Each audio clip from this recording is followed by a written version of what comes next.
Welcome to the Success Code podcast. Here we talk with leaders, CEOs, and founders to share the secrets, strategies, and insights that turn dreams and visions into a successful business. Today's guest is Rebecca Sekulich, a standout real agent who brings much more than sales expertise to the table. She's known for helping clients prepare their homes to sell at the highest value, applying a unique combination of design, constructions to every project. With her strong negotiation skill and creative approach, Rebecca consistently delivers results that set her apart in the competitive real estate market. Welcome, Rebecca, and please introduce yourself and tell us more what makes you different and successful in the real estate industry. Hi, Julie. So nice to speak to you today. I'm Rebecca Sekulich, and I am a real estate broker associate here in Los Angeles. Specifically, I work in Santa Monica, and I've been in the real estate industry since 2004. I started out as director of operations for a large brokerage, and I transitioned over into residential real estate, did a lot of commercial as well. And now since 2013, have been incorporated to a very successful real estate business. But where I stand out, my niche is that I help my clients. I really come from this place of contribution.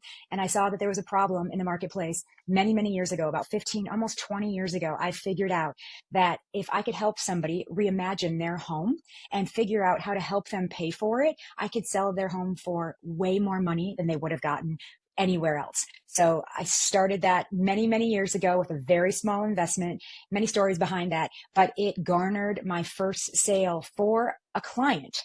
To make myself clear, this wasn't me doing flips. This was me meeting with a client, telling them their home was worth X amount of dollars, me helping put in another small amount of money. And then instead of, netting $100,000, they were able to net $300,000 or $400,000 more than that on a small investment. So that is what my niche and what I have specialized in. And it has grown and evolved and gotten bigger and better. And I just finished my 95th remodel. So this is what I do. I do a lot of flipping as well, but that's for myself. It's not usually for a client. So I really come from this place where I want to make people more money because it changes their lives.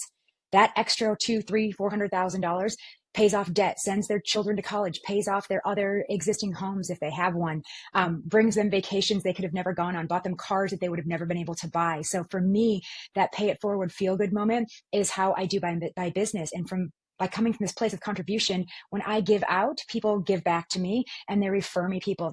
People just call me up and say, I know you did my neighbor's house down the block. Would you help me? And that's how I've grown my business, by relationships and connection.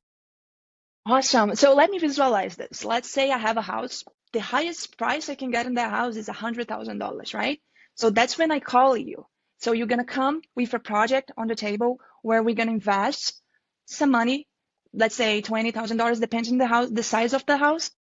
And that's where you're going to make the transformation in my house, where I can sell the house for a highest value. So let's say the house is $100,000. I invest $20,000, $30,000, and the house can be sold for $200,000. Is basically this? Correct. And that's exactly what happened on the first one I ever did, which was almost 20 years ago. It was a house that was worth just over $100,000. That really doesn't exist in the Los Angeles market anymore, but I know it's still very prevalent in other areas of the United States. So it's an example that I can use forever.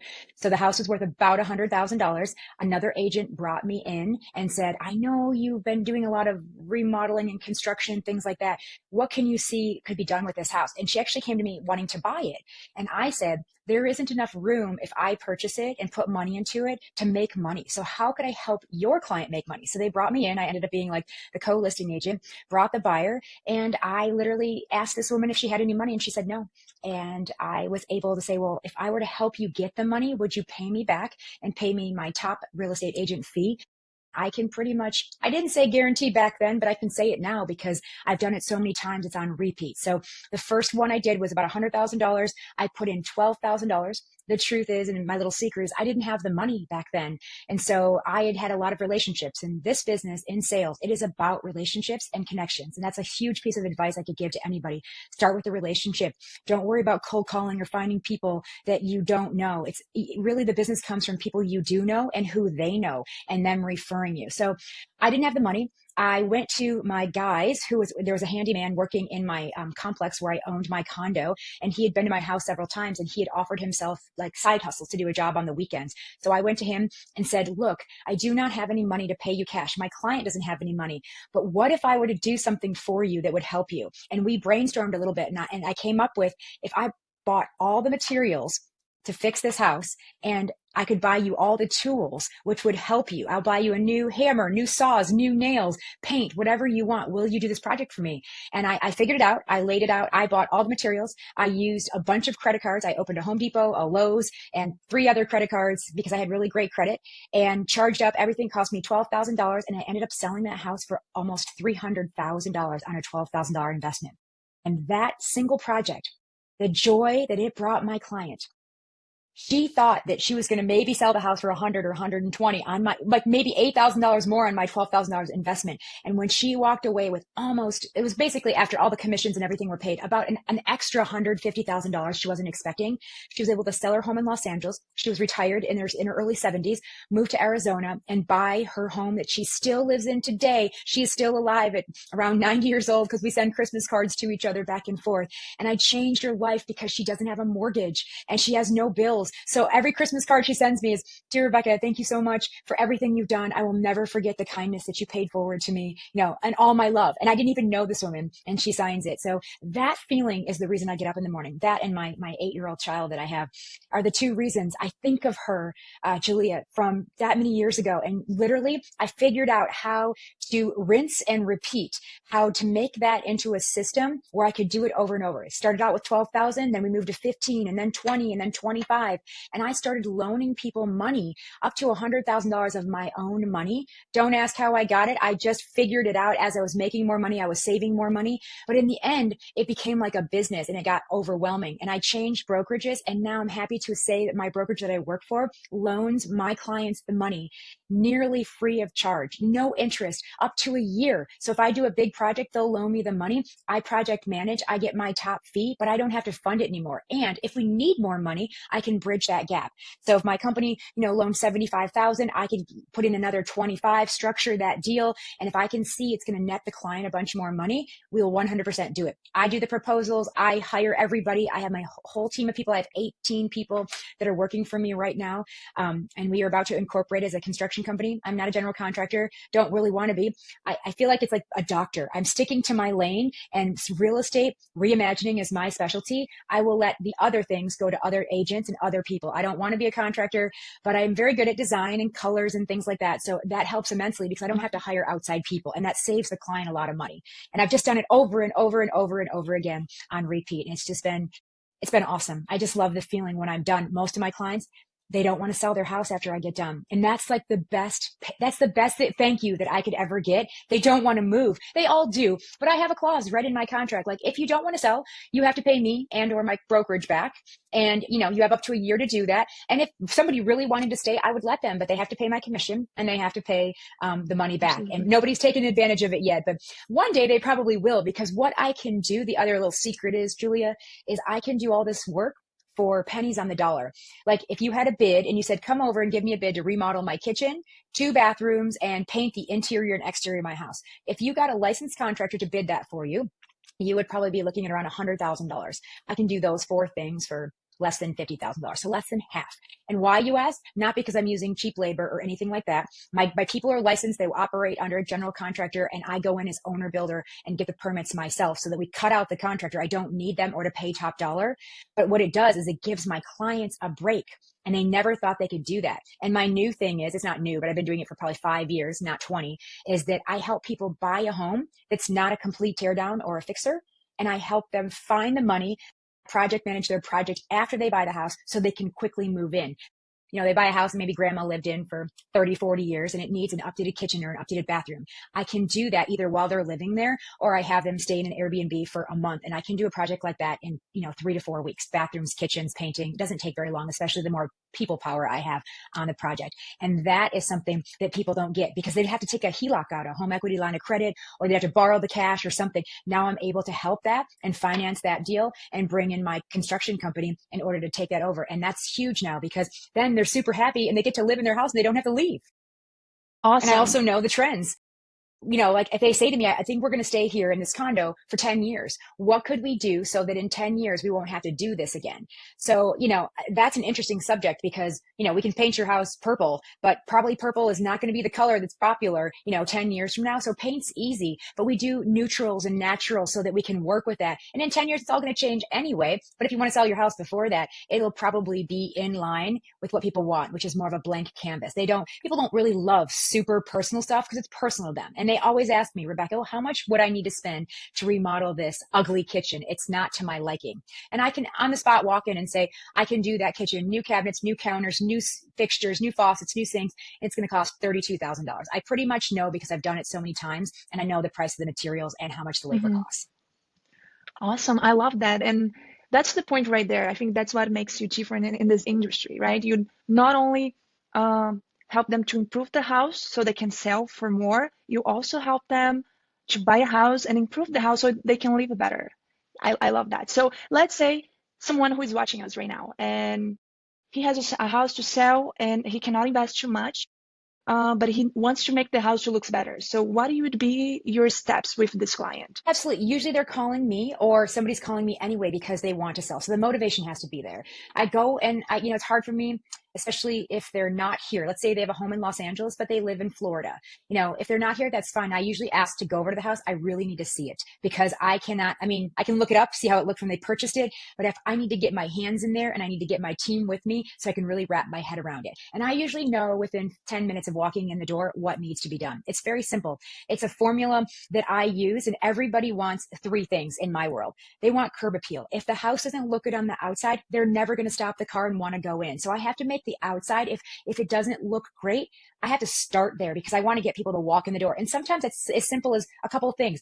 Maybe paint the front door or change the front door. Maybe put new house numbers in a new mailbox. Maybe get rid of the shutters or a different paint color. It doesn't have to be that expensive, but I just have to clean it up so it looks like it's manicured and wonderful. So they want a great curb appeal and they want updated kitchens and bathrooms. Those are the three things everybody asks for and everybody wants. So I usually start there and we, go off. The hard part for me, it's like doing a painting. If I gave you, a set of watercolors and told you to paint, I don't know, the Brooklyn Bridge, you would have a whole bunch of colors. But if you were missing some colors, it might not look correct. So I go in there and say, I can't leave one thing unturned. I can't do one bathroom and not the other and then do the rest of the house. So I figure out a way. Maybe I don't have to get new cabinets. Maybe we'll just rip off a countertop and put a new countertop and a new faucet on, or just new lights and paint helps immensely, or change the tile. There are little things I can do. And that's where I feel like I shine because my expertise in knowing what's of the times, what's trendy, what's not going to go out of style, what people are looking for. Because if you're selling your house, Julia,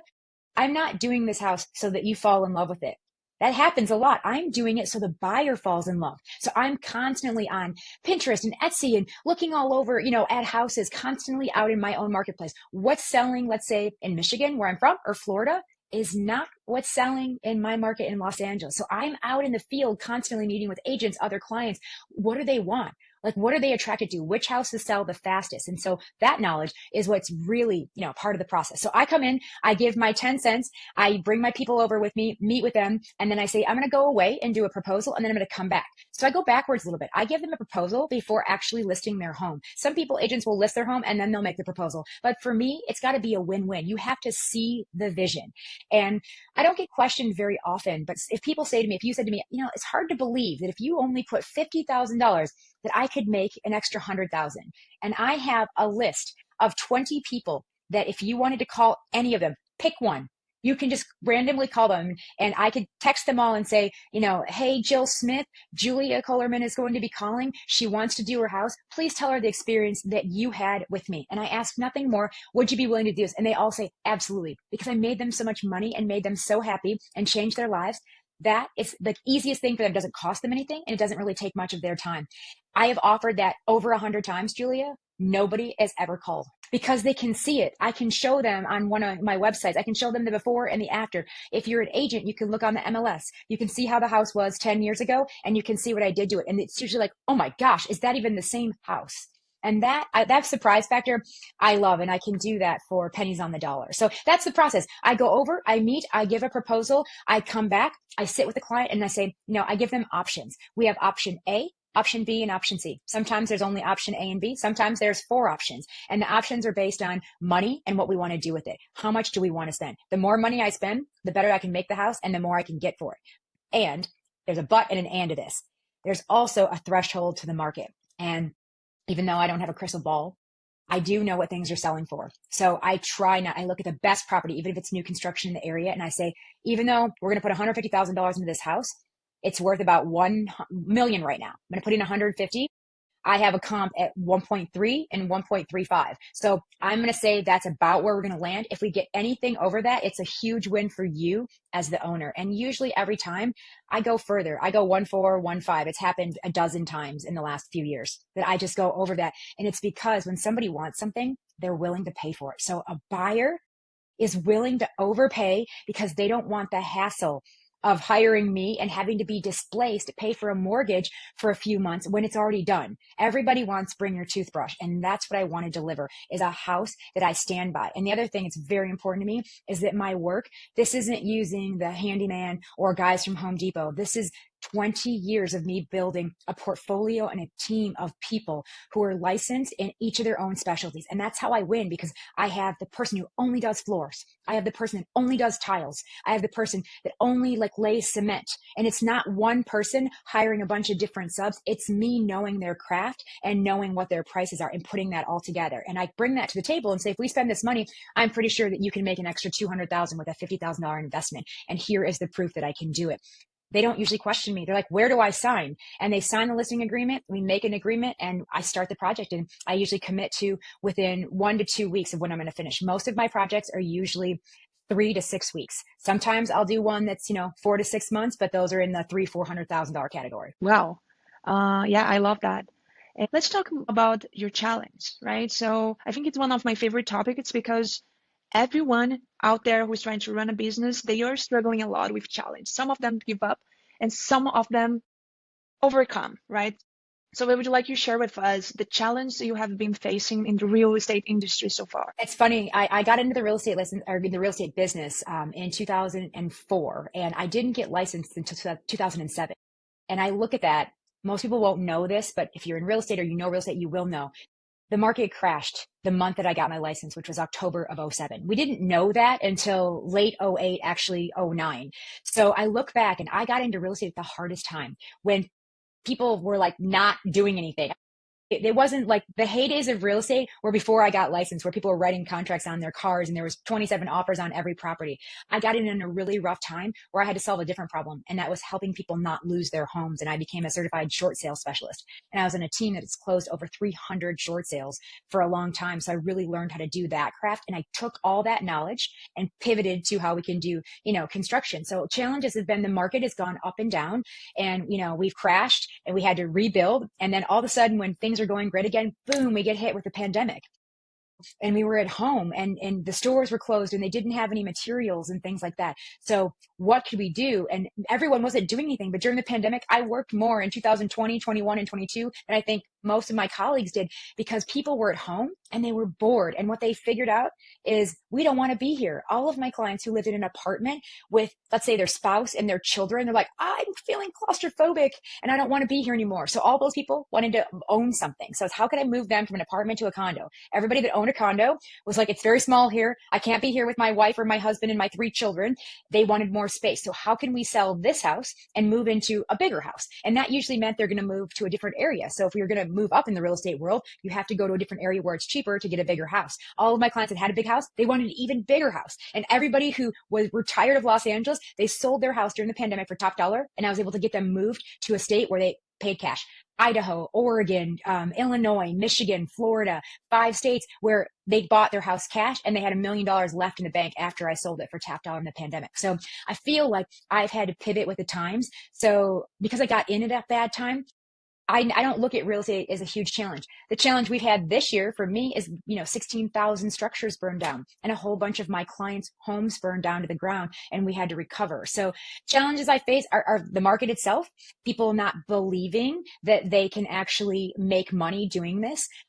People being really nervous, especially right now. 2025 has been a very difficult year because all of my clients that bought homes in 20 through 24, They got great interest rates. They're 20 to 23, wonderful interest rates. I have a 1.99 in the home that I'm sitting in. My other home has a 2.5% and the other house has a 3%. Most people will never see that again. So I have to solve a lot of problems. Like if we're going to sell your house, the 3% interest rate, how can we buy another one? It's going to be so much more expensive at a 6.5% interest rate. So I really have to think out of the box on how we're going to help solve these problems. And what I would love to do, what I love to do, not would love to do, is keep my clients in their home while buying another one and get a renter in there so that they make money on that and don't have to sell. And a lot of people think they have to sell. So that's another one of my little secret weapon superpowers. I get them to meet with really great lenders and myself, and we sit down and I look at their whole financial strategy and say, how can we make you stay in this house and not have to sell it?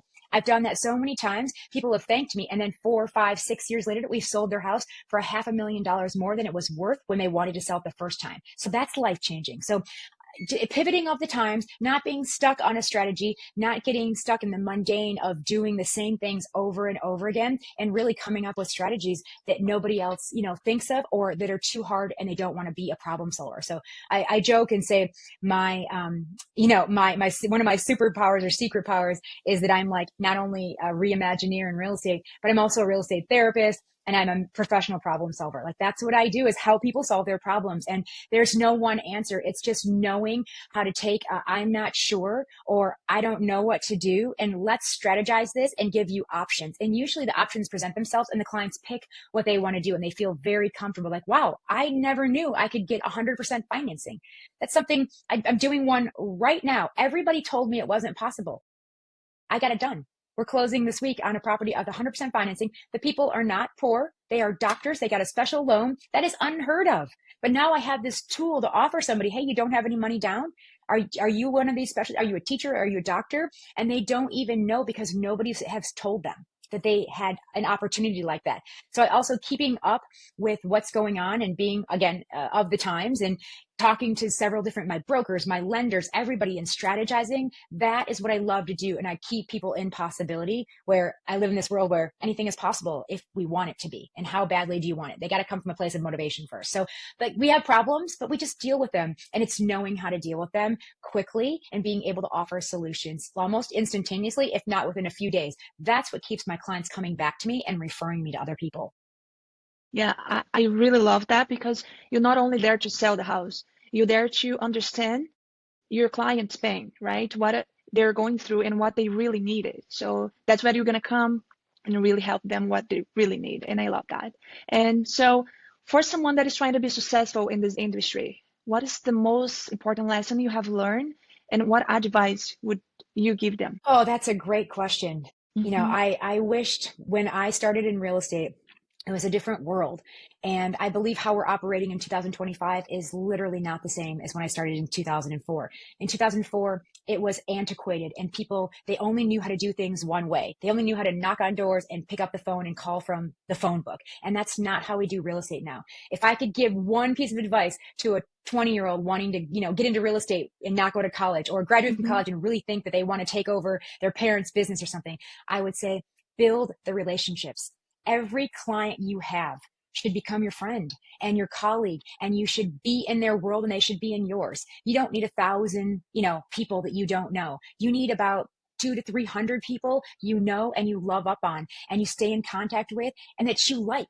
One of the things I love about my job is I only work with people I want to work with, that I love and I like.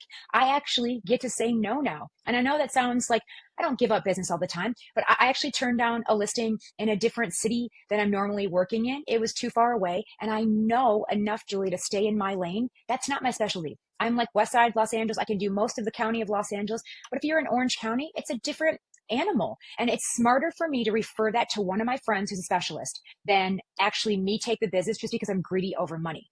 For me, it's like a dentist went to the same amount of school to go through, regular college and then med school and then dental school and then the specialty as a person who's a brain surgeon. But you're not going to hire the dentist to do brain surgery, even though they have the same degree and they're both doctors. And I feel the same way. New agents and agents who haven't figured this out in your career, pick a lane, stick to it, and know when to give up business to one of your other colleagues that actually could benefit from a referral, and stick to what you know best, and just stay really close to your clients and love up on them and be their resource. People call me all the time. I need someone to fix my washer and dryer. Great. Do you have your home warranty? Nope, I let that expire. Okay, you let that expire. I have somebody that can come over tomorrow. Here's their phone number. And I'm not just giving it out. I'm picking up my phone. I'm texting. Hey, Lucas, I have this client. I sold their house, 2 years ago. Their washing machine's broken. They have 5 kids. They need you. Could you please go over tomorrow? And because Lucas and I have worked together for almost 15 years, he's going to drop another job and go over because it's me. And I always group text Lucas, meet Julia. Julia, meet Lucas. He's my amazing appliance man. And this is my amazing client. You two connect with each other. I don't need to be on the text thread, but it's that introduction that makes it happen.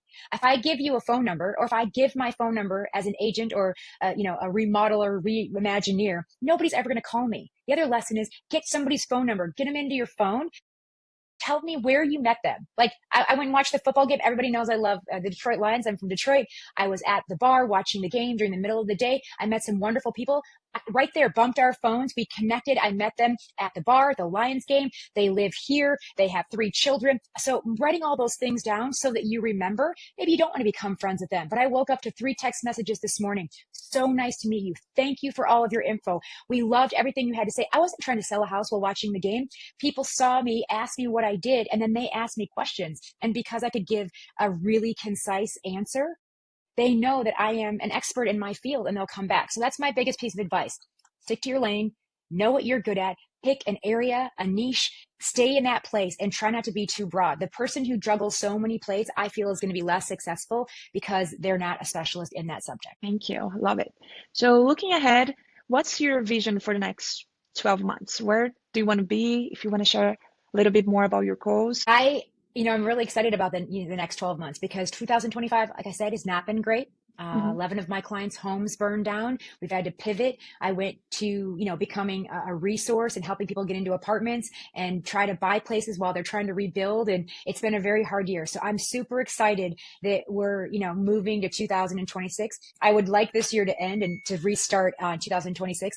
What I'm most excited about is that I have basically gone from a single solopreneur to basically a team lead, and I have somebody working with me full time. I have a full-time transaction coordinator. I have a full-time marketing person. So I don't want a huge team. I want a very small, like SEAL team, to help me get to the next level. Because what I know, and what I've always thought, is 50% of something is better than 0% of nothing. And I want to help my colleagues succeed as well. I want them to have money and be able to take time off and go on vacations. And when I feel like not only have I changed my own life and I've changed somebody else's life, that is another feel good, another reason why I get up. So I'm very excited about building the team.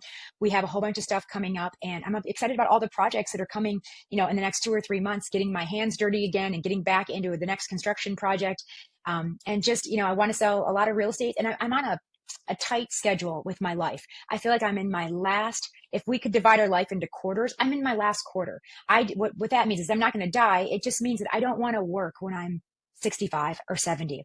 I've lost both of my parents, and I remember both of them telling me at different times. I said to them, Mom, Dad, what would you have done differently if you could go back and do it all over? And my mother looked me in the eye and she said, I would have worked less and spent more time with you. And I always try to figure out like why I turned out so well. And I think it's because my mom stayed home with me, and she didn't stay home with my other 2 brothers. Not that there's anything up with them. It's just that she stayed home with me, paid attention. And I got to do that during the pandemic with my daughter. And I feel like she's really well-rounded because of it. So that's where I'm at. And I'm just really excited about the future, and, selling a lot of houses, finishing out. And I really want to be bi-coastal. I have a home in Michigan. I have several homes here. I am working on like creating a home. I have family overseas, and wanting to spend, 3 months in Italy, 3 months in Michigan, and 6 months in California, probably for the rest of my life. And then wherever my kid goes to college, or if she goes to college, be near her so that I'm never too far away. I love it. It's clear that the future is full of opportunities. So looking ahead, Yes. yeah. So looking ahead, one of the biggest topic going on right now, it's something that I love to talk about because it's my role.